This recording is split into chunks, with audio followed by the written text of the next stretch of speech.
Hello बच्चों, आज हम लोग देखने जा रहे हैं रोल्स लॉ किसे कहते हैं। रोल्स लॉ जानने से पहले हम जानेंगे कि दो अगर वॉलेटाइल लिक्विड्स अगर वेपर बनता है तो क्या होगा। तो बच्चों सपोज यहाँ है दो लिक्विड और दोनों है वॉलेटाइल।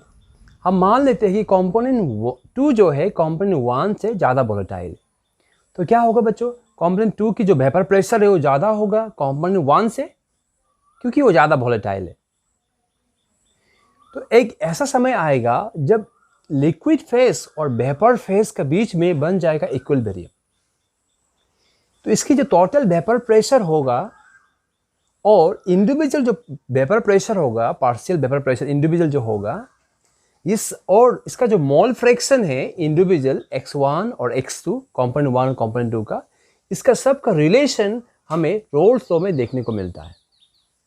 तो रोल्स लॉ हमें यह बताता है कि according to Raoult's law volatile liquids the partial vapor pressure of each component of the solution is directly proportional to the mole fraction of component in the solution। यानी कि roles law हमें यह बताता है कि पार्शियल वेपर प्रेशर जो component 1 का है वो डायरेक्टली प्रोपोर्शनल होगा मोल फ्रैक्शन ऑफ कंपोनेंट 1, और partial vapour pressure of component 2 directly proportional होगा मोल फ्रैक्शन ऑफ कंपोनेंट 2।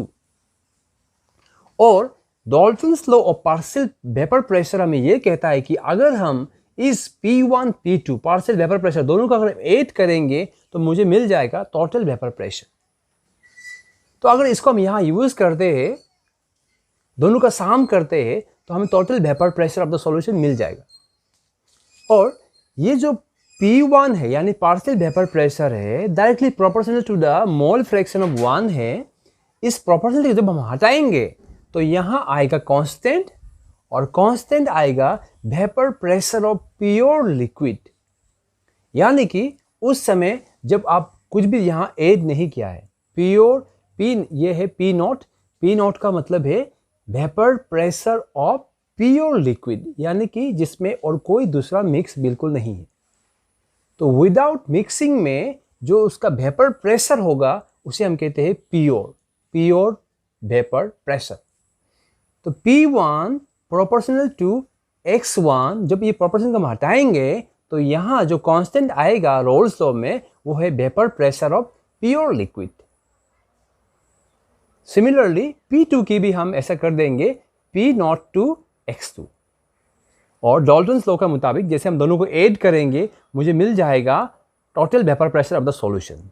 तो ये है रोल्स लॉ। रोल्स लॉ ने कनेक्शन दिया किसका, total vapour pressure of solution and partial vapour pressure of each component and mole fraction. तो यहाँ देखो बच्चों, ये जो टोटल वेपर प्रेशर है ये डायरेक्टली प्रोपोर्शनल है मोल फ्रैक्शन। तो अगर हम इसका ग्राफ को देखेंगे इंडिविजुअली तो ग्राफ होगा लीनियर, क्योंकि डायरेक्टली प्रोपोर्शनल है।